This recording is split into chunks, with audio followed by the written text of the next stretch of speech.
So first off, I'm sure you can deduce this, but this game is not connected to the internet. All of the notes that you're gonna see have been written by Coda. This was actually the first game of his that I ever played. This was shortly after I met him at a weekend game jam in Sacramento, where I grew up. I saw him working on this very level, and it was just so different from anything that anyone else was doing. So right away I was like, I have to be friends with this person. In retrospect, I think I was probably a bit too pushy, trying to get his attention. I was over-enthusiastic. But he was very gracious about it and very patient with me. And I cooled off eventually.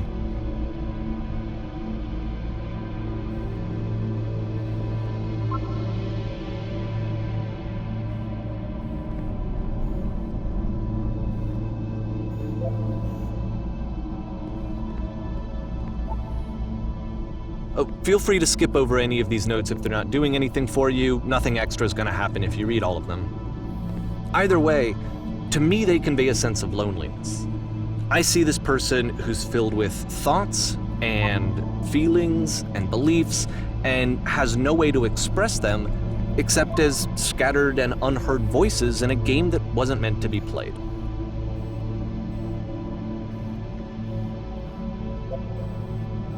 But it's ironic, isn't it, that in playing this game and seeing how alone Coda often felt, that we get to know him better and actually kind of connect with him.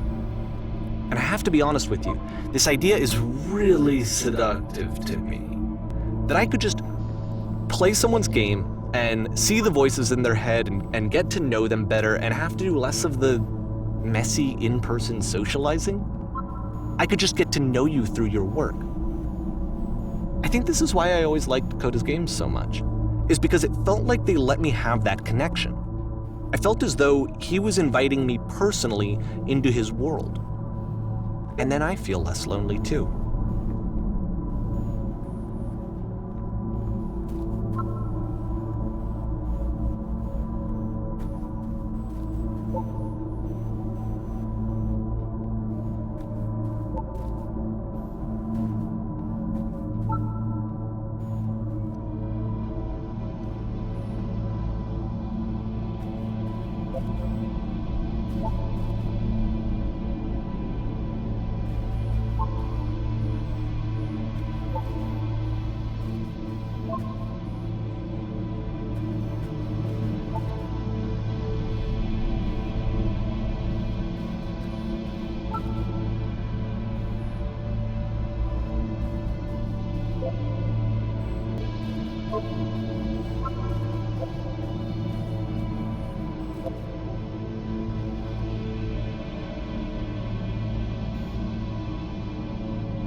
Out of 10, 10 out of 10, 100 out of 100. Best note, best note.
At the end of this level, we're going to see the puzzle again. And here, I'll tell you what I think the puzzle means. Each of these games represents an idea that was on Coda's mind at the time that he was making it. And the puzzle is a way of closing the door on a previous chapter of his life before moving on to the next one.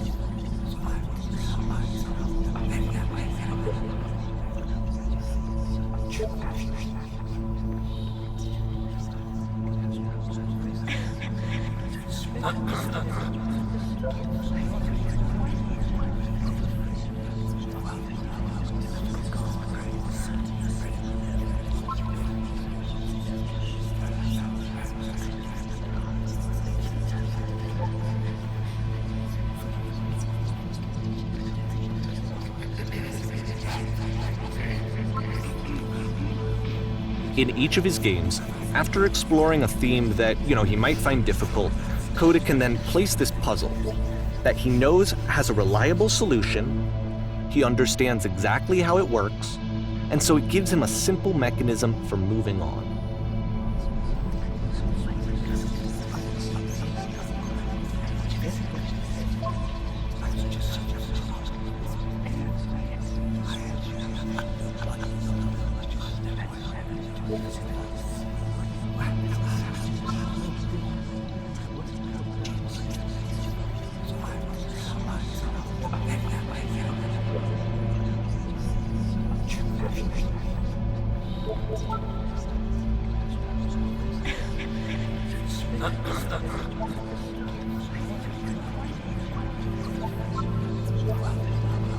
And because there's this dark area between the doors, a space between spaces, before you move on, you get to pause.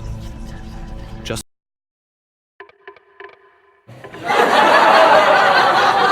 for a moment, a few seconds to reflect on and let go of the events that led you here. To step back and connect the pieces together, to grasp at that elusive bigger picture.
Okay, this one is tough. It's gonna kind of just spin its own wheels for a few minutes. Hang with it.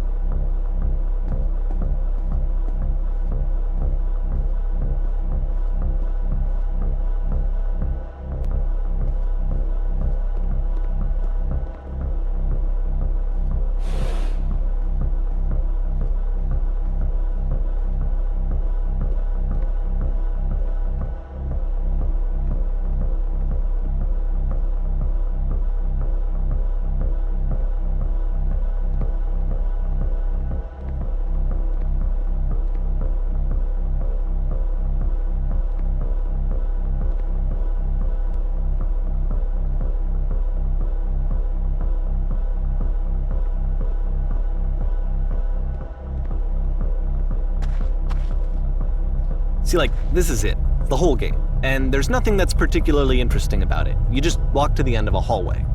Except, for some reason, Coda gets really fixated on this prison that has all of this modern furniture. And I don't know why, but he decides he needs to revisit this prison. He's gonna start over, use the same assets, turn it into something else. Okay, cool, here's version 2.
There's a bit more to this one, but still it's not really communicating anything. It's kind of just weird for weirdness' sake.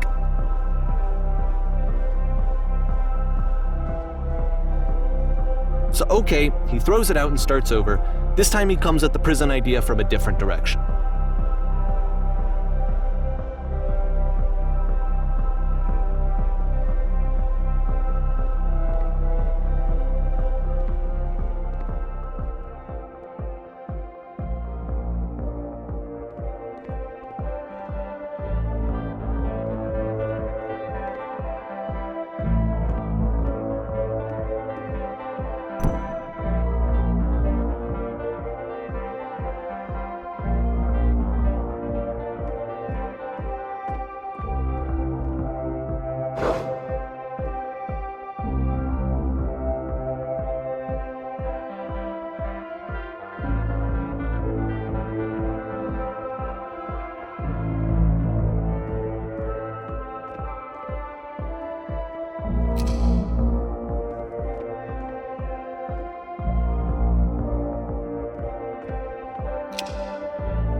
And of course, now the table is gone and you can't begin the chain of events to escape.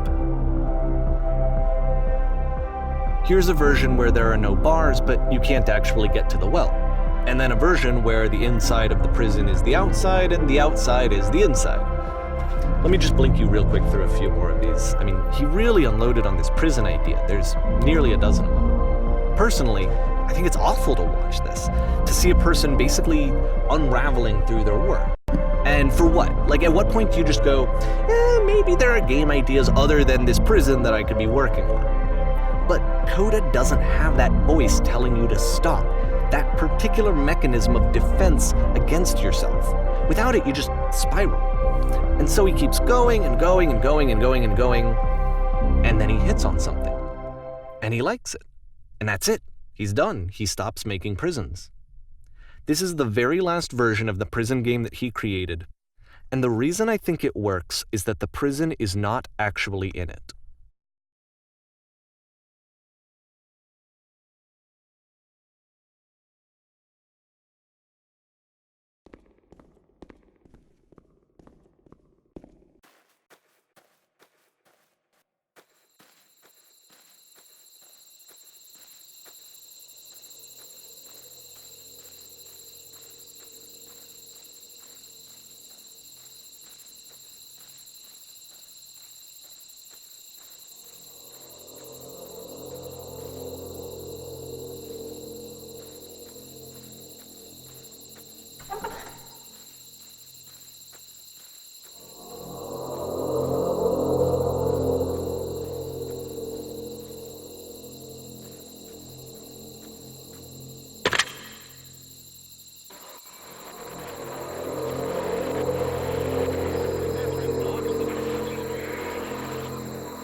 It's a conversation. And so this is what Coda wants, is to be able to talk to someone, to share what's on his mind, and to get some good advice from someone who knows. But the irony is that even in this scenario, you're still talking to yourself. You know, all of these games so far are Coda talking to himself.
I can see why he considers this a fitting conclusion to the prison games.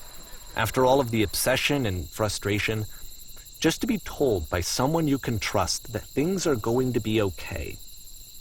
Wouldn't that be nice?